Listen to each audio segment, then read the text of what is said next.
Bora lá, galera, vamos acompanhar as últimas informações da punição, da suspensão do Gabigol por 2 anos por tentar fraudar o exame antidoping, galera. Isso daí aconteceu na final do Campeonato Carioca de 2023, O Gabigol parece que já foi julgado, E pelo menos até o próximo ano o Gabigol vai ficar sem jogar. Obviamente, cabe recurso, o Gabigol deve recorrer junto com o Flamengo, E seu advogado, mas a situação do Gabigol não é boa, já que o contrato do Gabigol termina no final da temporada e fica aquela dúvida, será que o Flamengo vai renovar com o Gabigol após essa situação do Gabigol? Eu ainda tenho minhas dúvidas, galera. Deixa nos comentários aí o que vocês estão achando dessa punição do Gabigol. Será que ele vai conseguir reverter essa situação?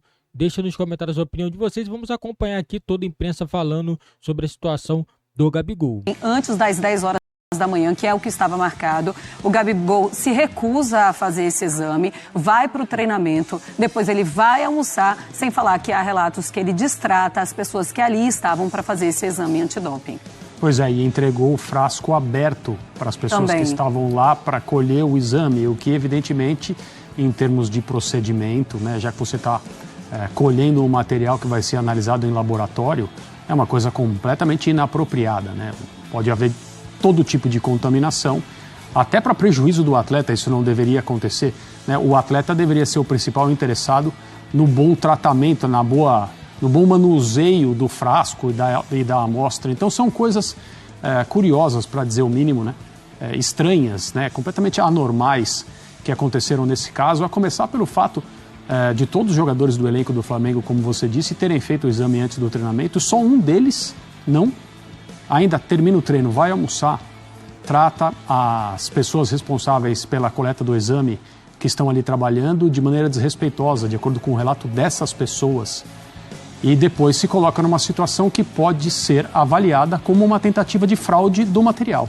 Então, é muito sério.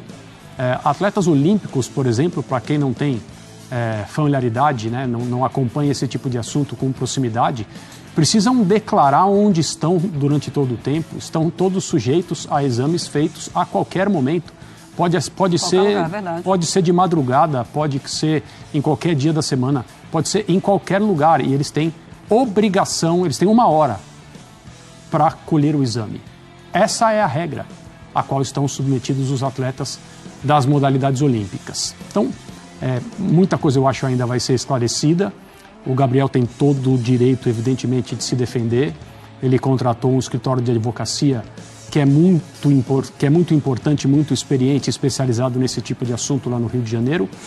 E cabe recurso à Corte Arbitral do Esporte, é uma coisa que pode ser discutida em algum tempo ainda, Já aconteceu há muito tempo. A punição, pelo menos preliminarmente, é longa e ela pode ser duplamente essa pena, o dobro da pena que ele já recebeu. Então é um assunto sério, pode ter um dano correspondente à carreira do Gabriel se ele for condenado, e é uma coisa muito preocupante. Sim. Eu recebi essa notícia de que todo mundo com preocupação.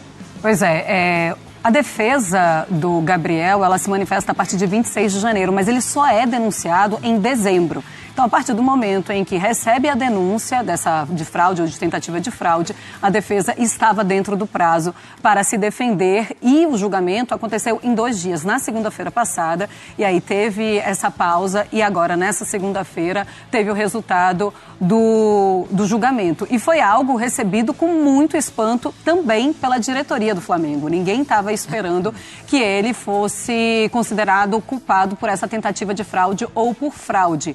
E 2 anos é o mínimo da pena, Zupac. Sim, a pena máxima era de 4 anos, Então,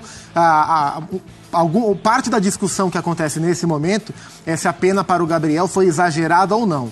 E aí depende muito do ponto de vista que você pretende olhar, Se a gente está falando de um caso que poderia ter pena máxima de 4 anos e ao atleta foi dada uma pena de 2 anos para ele cumprir 1 ano, eu não vejo exagero nisso. E assim, doping é coisa muito séria. Exame antidoping é coisa muito séria, né? E como o André citou o exemplo dos esportes olímpicos, futebol também é o esporte olímpico, mas dos atletas olímpicos de maneira mais clássica, assim, que a gente está mais acostumado, é uma coisa sagrada, absolutamente sagrada. E no futebol tem que ser tratado como tal. E geralmente é. Não foi pelo Gabriel, individualmente pelo Gabriel, né? Então esse caso, ele me desperta dois olhares. O olhar prático pro protocolo que foi descumprido, né? O Gabriel infringiu uma regra, e aí alguém pode dizer, mas ele não estava tentando burlar, ele só foi marrento e não quis fazer.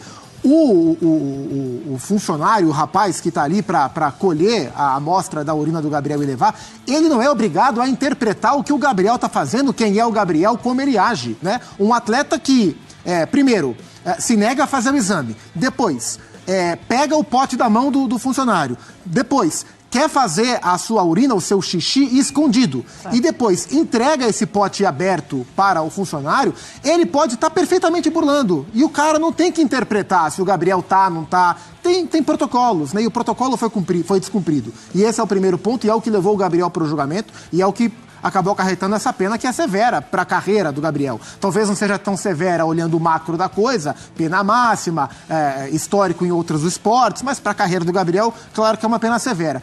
A outra coisa que me chama a atenção é olhar só para o comportamento do Gabriel. Tipo, tentar entender por que um atleta tem um comportamento desse se achando maior que tudo. E isso que me chama a atenção, porque o Gabriel é um cara marrento, ele é um cara marrento, mas até a gente sabe, ele é um cara muito profissional nas atribuições dele com o Flamengo, muito comprometido com o Flamengo. Mas esse comportamento de ignorar, de destratar, de fazer como quer, quando quer, da maneira que quer, é um desrespeito tão grande de alguém que se acha maior do que a situação. E não é a primeira vez. Se a gente parar para lembrar, no meio do ano passado, Fansport talvez se recorde, tivemos um episódio, um intervalo de um jogo do Flamengo no Maracanã, onde o Marcos Braz e o Gabriel quase saíram no tapa, né? Foi um jogo em que o Gabriel deixa o jogo no intervalo, no fim do primeiro tempo, machucado. O gramado do Maracanã estava uma porcaria. O Gabriel estava, com razão, reclamando do gramado do Maracanã. Ele não voltaria para o segundo tempo por estar machucado. E ele queria ir embora do estádio. E o Márcio Tanuri, o médico do Flamengo, o chefe do departamento médico do Flamengo, falou para o Gabriel que ele não podia ir embora, porque se por um acaso ele fosse sorteado por doping, ir embora, não fazer o exame, quer dizer positivo. Conta como positivo. E o Gabriel queria ir embora, e ele e o Marcos Braz quase saíram no tapa. Então não é a primeira vez que o Gabriel se acha maior do que, no caso, o exame antidoping. Esse caso, inclusive, ele acontece depois desse caso que aconteceu no Ninho do Urubu. E no relato, ele diz exatamente isso, no relato das pessoas que estavam lá para fazer o exame antidoping, que o Gabriel gritava, toda vez sou eu que preciso fazer este exame antidoping. Bom, se tiver que ser, vai ter que ser ele sim que vai fazer.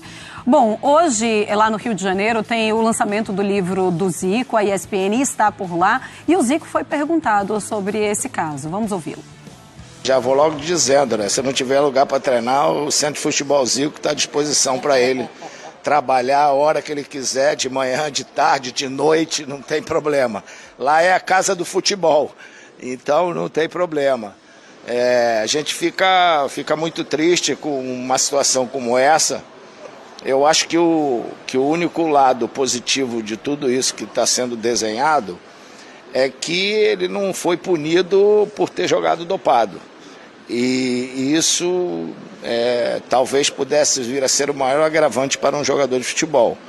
Deve ter recurso por parte do Flamengo, mas é ruim para qualquer jogador de futebol não poder treinar com a equipe e ter que estar tendo uma força de vontade muito grande para treinar separado, se manter em forma durante um período como esse, entendeu? Então, como eu gosto dele, acho que ele é um cara que deu muito e pode continuar dando ao Flamengo, que o CFZ se coloca à disposição no que for preciso para ele, no que tiver que ajudar ele.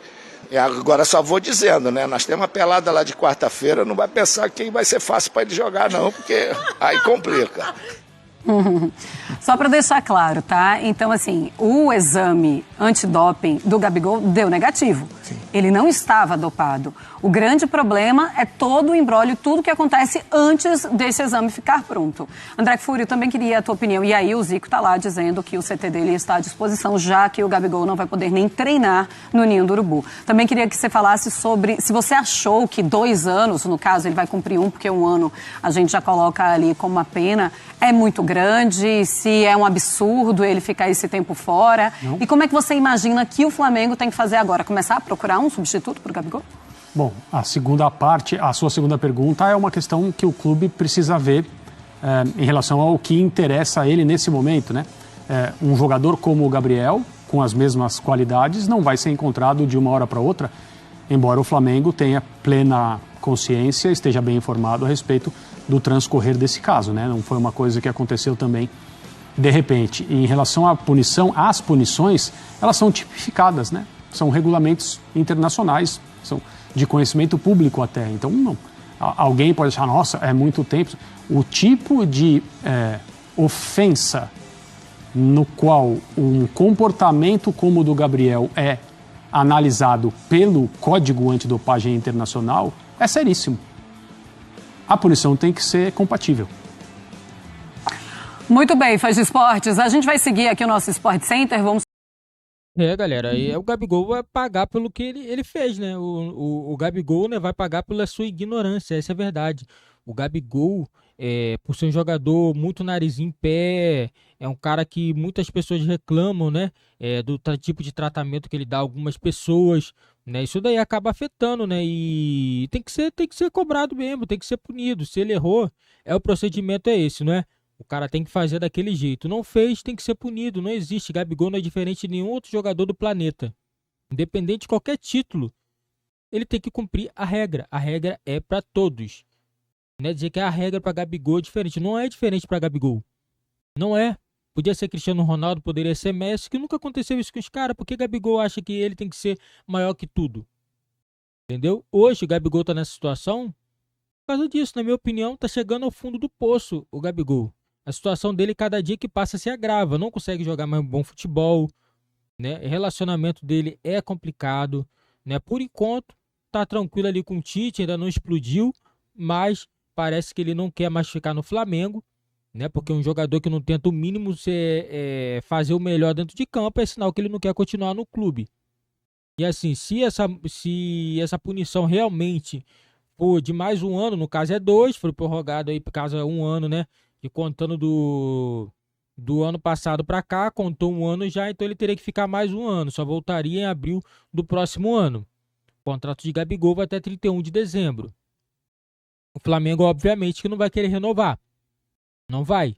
Se realmente ele tiver que cumprir isso daí, o Flamengo vai deixar até o final do ano. E no final do ano ele assina com qualquer outro clube. Provavelmente aí, acredito que até no meio do ano, caso o Flamengo já bata o martelo, não vamos renovar com o Gabigol já deve assinar um pré-contrato no meio da temporada com outro clube. Isso se o Gabigol não assinar, né? Caso o Flamengo não dê uma resposta de renovação e caso a situação dele continue a mesma, né? Talvez o Flamengo consiga reverter, mas é a regra, né? Então tem que ser cumprida. Se o Gabigol errou, ele tem que pagar, porque ele não pode tratar as pessoas da forma como ele trata. O Gabigol tá na hora já dele mudar. Eu acredito que o Tite já não gosta dele, essa é a realidade. O Tite não gosta do Gabigol. Depois dessa situação, o Tite vai querer ele menos ainda no Flamengo. A situação dele vai ficar cada vez pior, insustentável. O Tite cada vez vai querer botar ele menos nos jogos, vai entrar muito pouco, isso é quando entrar, né? Então acredito que não tem mais clima para Gabigol continuar no Flamengo. Não tem, né? Eu acredito que esse daí foi o ato aí que praticamente aí encerra o ciclo do Gabigol no Flamengo. É isso que eu acredito, né? Caso ele realmente tenha que cumprir mais 1 ano, o Gabigol não deve permanecer no Flamengo. Deixa nos comentários a opinião de vocês, se vocês acham justo ou não essa punição do Gabigol. Lembrando, galera, o Gabigol não foi punido pelo antidoping. O antidoping dele deu negativo. O problema foi que ele não respeitou as normas, entendeu? De fazer conforme a regra ali, entendeu? Tratou mal funcionários, Entendeu? Isso daí, na minha opinião, é totalmente errado, né? Merece punição mesmo. Mas será que esse tempo todo aí é justo ou não? Deixa nos comentários a opinião de vocês. Na minha opinião, se realmente está na regra aquilo ali, ele tem que pagar. E agora, a partir de agora, ele vai aprender a tratar as pessoas de maneira diferente, não do jeito que ele acha que tem que tratar, com indiferença, porque ele acha que ele é o Gabigol, ganhou 2 Libertadores, 2 Brasileirão, ganhou a Copa do Brasil. Independente do título, isso daí não faz ele tratar as pessoas mal do jeito que ele trata. Essa é a minha opinião. Deixa nos comentários a opinião de vocês, que é muito importante para o nosso canal.